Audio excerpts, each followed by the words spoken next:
राम मंदिर आते ही कोरोना खत्म हो जाएगा। खैर आज भूमि पूजन हो गया है, तो कल से मैं ये देखना चाहती हूँ और मैं ये उस मंत्री को भी देखना चाहती हूँ बोलते हुए कि कोविड-19 अगर कल से खत्म नहीं हुआ तो आप देख लीजिए। फिर आपने बोला राम मंदिर आते ही कोविड-19 खत्म हो जाएगा, आज राम मंदिर आ गया, कल कोविड-19 खत्म होना चाहिए।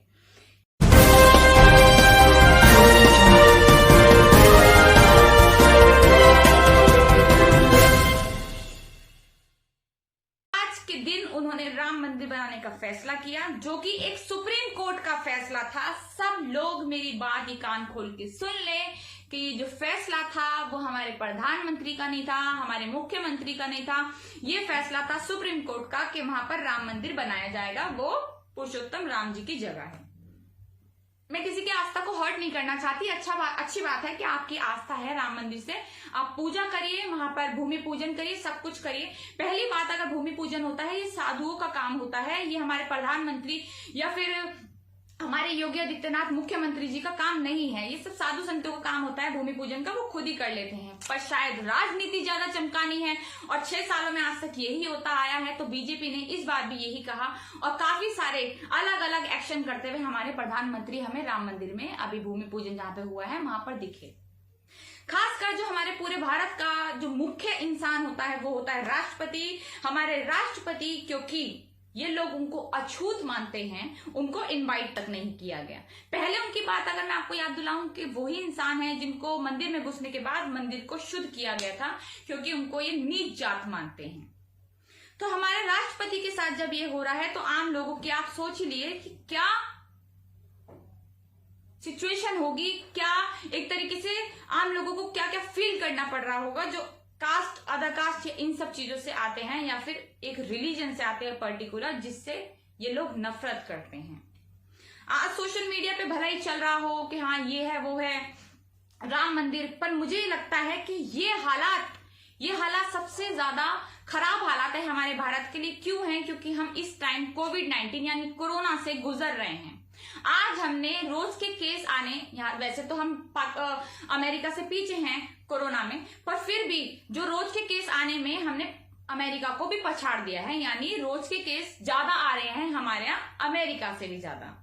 और उसके बाद हमारा कोई कोविड-19 पेशेंट नहीं, लोग लगातार मर रहे हैं, लोग अपनी लगातार जान गंवा रहे हैं। भारत में कोई वैक्सीन बनाने की तैयारी नहीं है, अगले दूसरे देश जो हैं वैक्सीन में बनाने में लगे पड़े हैं, लोग हॉस्पिटल्स बनाने में लगे हुए हैं, ऐसी चीजें बनाने में लगे हुए हैं जिससे कोविड-19 को खत्म कर दिया जाए। न्यूजीलैंड के प्राइम मिनिस्टर ने पूरा कोविड-19 को खत्म कर दिया, पर हमारे भारत के लिए एक मुद्दा बना हुआ है और वो मुद्दा है राम मंदिर।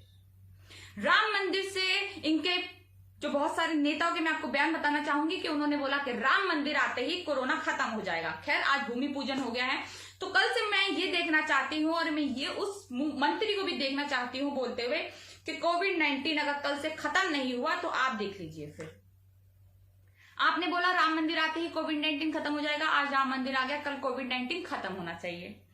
एक ने कहा कि आप भाभी जी पापड़ खाइए कोरोना भगाइए, वो इस तरह की एड्स में दिखा, इस तरह के उन्होंने बोला कि आप पापड़ खाइए, मतलब पापड़ खाने से खत्म हो जाएगा। एक की अगर हम बात करें तो गोडसे प्रेमी, उनका नाम नहीं लेना चाहूंगी, उन्होंने ये बात कही कि आप हनुमान चालीसा का पाठ करिए और कोरोना भगाइए। तो मतलब इस तरह कोरोना भगाने के लिए हम इस तरह से काम करेंगे। काफी सारे लोगों ने ये कहा कि गौमूत्र पीजिए उससे कोरोना खत्म हो जाएगा, कोई दवाइयां मतलब ढोंगी दवाइयां बनने लगी। खैर उनसे कोरोना खत्म तो नहीं हुआ, लगातार बढ़ता जा रहा है, पर फिर भी हमारे लिए एक मुद्दा बना हुआ है जिससे आज सब लोग बहुत ज्यादा खुश हैं और वो मुद्दा है राम मंदिर।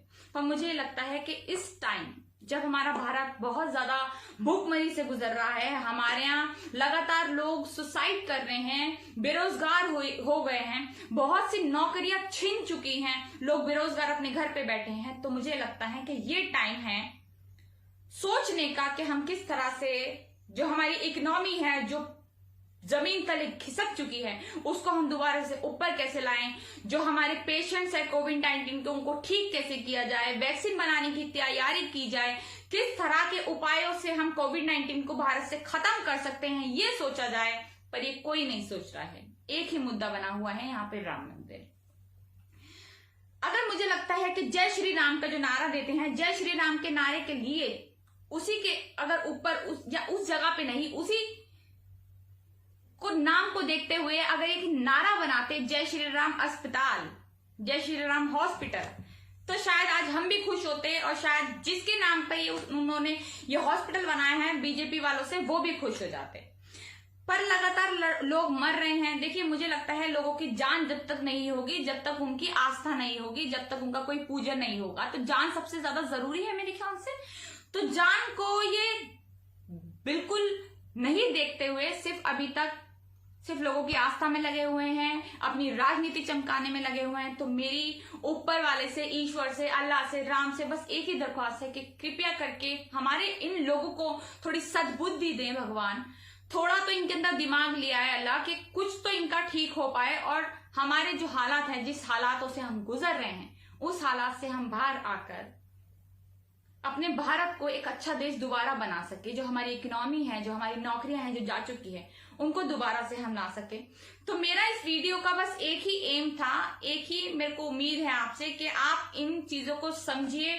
और खास कर जाते जाते अपने दलित भाइयों से अपनी वीडियो खत्म करते हुए यही कहना चाहूंगी कि आज अगर आप राम मंदिर के नाम पे खुश हैं, तो एक बार उस राम मंदिर में जाकर अगर आपको पैर रखने दिया जाए तो आप भी देख लीजिए, हम भी देख लेंगे, फिर आप खुश होएं। उसके बाद अगर आपको वहां पर पूजन करने के लिए बुलाया जाए या फिर किसी भी चीज के लिए बुलाया जाए तो बहुत अच्छी बात है, आप जाइए, वहां पर पूजा करके आइए। पर मुझे लगता है कि शायद आपको नहीं जाने दिया जाएगा। तो एक बार अपने दिमाग से काम लीजिए। सब लोग सोचिए कि ये राजनीति चमकाने के लिए क्या कर रहे हैं। राम मंदिर बहुत पहले बन सकता था, अभी क्यों बना, काफी सारी चीजों को दबाने के लिए क्यों बना। तो कृपया करके मेरी इस वीडियो से कुछ सीखने की कोशिश कीजिए। अगली वीडियो में फिर मुलाकात होगी। धन्यवाद।